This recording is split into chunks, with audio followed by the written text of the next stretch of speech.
Morning, everyone. It's a privilege to have Mr. Udayant Malhoutra, CEO, Managing Director, Dynamatics Technologies, here with us at Aero India 2025. Thank you so much, sir, for your time. The busy schedule you have Not for at all all. 3 days, and today is another busy schedule for you. So, Dynamatics Technologies, we will know a lot from sir right now. You started in 1990s with tanks. Yeah. With the tanks for the Indian Army and partnering with DRDO Yeah. for the complex Arjun tanks. Yeah. So how has been this journey from the tanks, the development of the tanks to complex aero system, complex aerodynamics? Yeah, so we were actually a manufacturer of hydraulic pumps for tractors, for agricultural tractors. And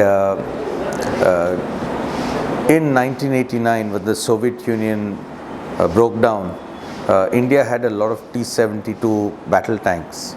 And we saw a little story in Times of India one day where the Indian Army was unable to get hydraulic pumps for our tanks. So we went and we offered ourselves as a potential supplier. It took a while because the private sector was not allowed into defense production, but there was a need for hydraulic pumps, and we then redesigned the products of the T-72. We started supplying the pumps, then the fluid couplings, then the distribution mechanism. The entire hydraulic transmission of the Russian battle tanks was indigenized in the early 90s by us. We became a developmental partner with DRDO for Arjun, and then with DRDO for some small pilotless target aircraft structures, which is the Lakshya. And that's really how, in a little garage at the back of our tractor pump plant, Dynamatic Aerospace was born. Right. So, sir, now currently I see you are working with the big giants. You're working with Boeing, you're working with Airbus, and all the defense aircrafts. Yeah. So the journey was actually very interesting. We started with a small Lakshya, then we started working with HAL, Research and Development Center, on the control surfaces of the intermediate jet trainer. And then when the indigenous production of Sukhoi 30 started, roughly 1/6 of the airframe was built by us. And we actually had a Dynamatic factory within HAL in Nasik. And it was a unique PPP model which HAL and Dynamatic worked together on to make really good products. In 2007, Airbus was looking to globalize its footprint outside of Europe, and we started making the flap track beam assemblies for the A320 family of aircraft. It's the world's largest selling aircraft. Now, if you look at these flap track beam assemblies, this is what takes the aircraft up and what brings it down safely when it's landing, because these flap track beams are what move the flaps up and down on the wings. And we are the sole supplier worldwide to Airbus for all three A318, A319, A320, A321 and A330 aircraft. And then with the success of this over the last 18 years, we've moved on to, this is flight critical.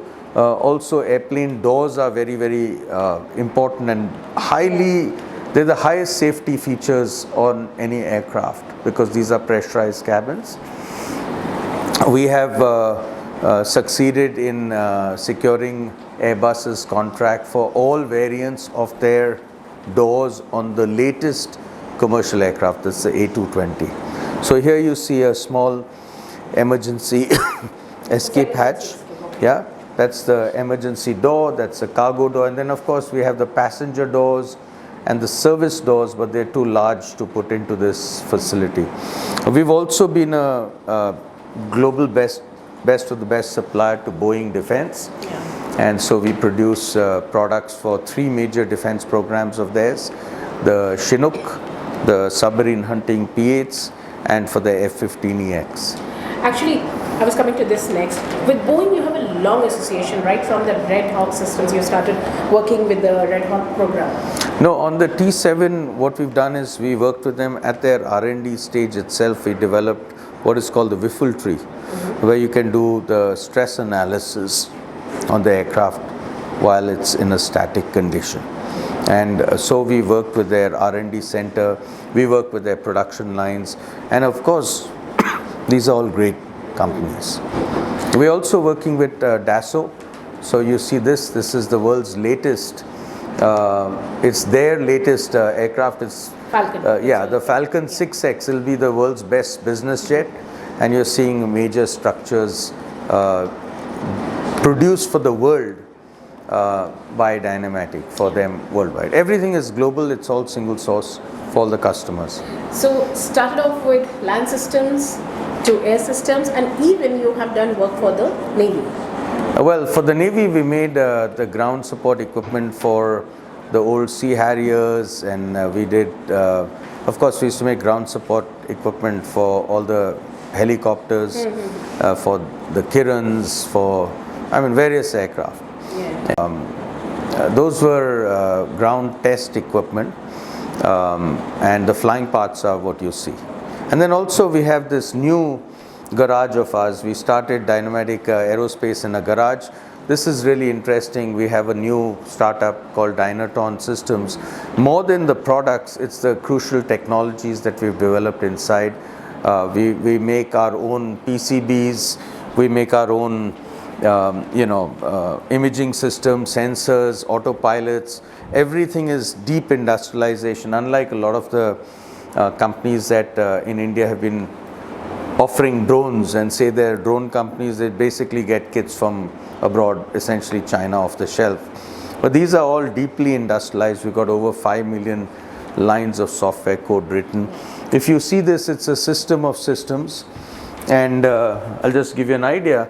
So that's the Cheel, and that because it's 5 meter wingspan, 15 feet, it doesn't fit in here.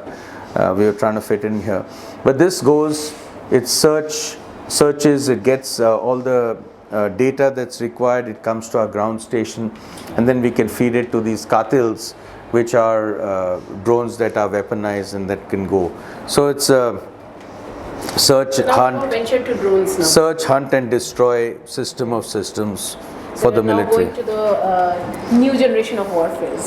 Well, it's a return to the past, because when we started with DRDO 30 years ago in our garage, the first product was the Lakshya, which was something twice the size, but it was a pilotless target aircraft, and we were an aerostructure manufacturer there.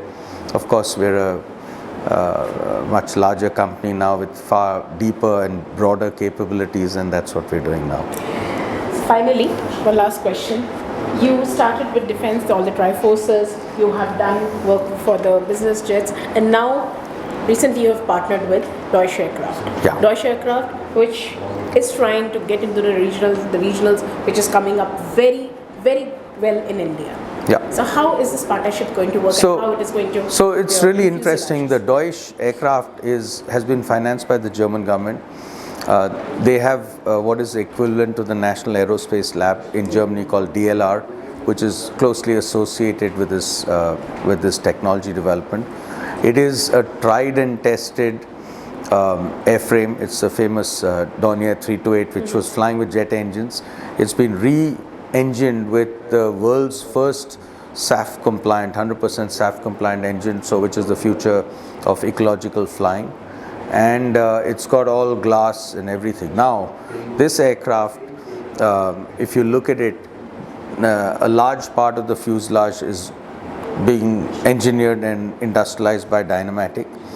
The wiring harness, entire wiring harness electrics is made by Sasmos, also from Bangalore.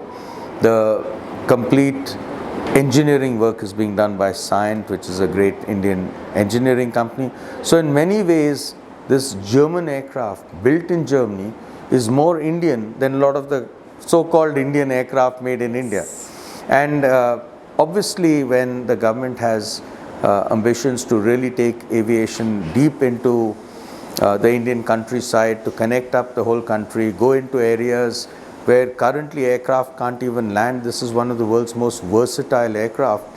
You can land and take off in 800-meter strips, which are not necessarily even paved. They could be dirt strips. So you can I mean, with this aircraft, you could open up routes in the Himalayas, in the northeast. We can start wildlife, Like tourism, which is, the very islands. Yeah, it's fantastic. And the best part is with a very low break-even, this could revolutionize regional transport and regional aviation in India. So we are actually quite excited. Of course, we are currently exporting, but we are deeply supporting the idea of not just make in India and export and build in Germany, but make in India and build in India for India. Right. You know? In true sense, when Atmanirbhar Bharat, the concept started, it was like we are making in India. But companies like Dynamatic have transformed it to make in India, give it to the world. Yeah. Make in India for the world. Yes. So you are doing it perfectly well. Yes, and now we want to come back home and make in India world-class products that we export, but for Indian consumers. Because as we just spoke to Nils, he also said like every fuselage will carry a part of Dynamatic technologies to the world. Well, not just a part. I mean, it's half the aircraft. Yes. So, a very important part. yeah, exactly. Right. Thank you so much, sir. Thank for you, your time. Chaitali. We really look forward to speaking to you further again in some Absolutely. occasion. Anytime. And all Thank the you, best for us. Chaitali. Thank you very so much. Pleasure. Bye-bye.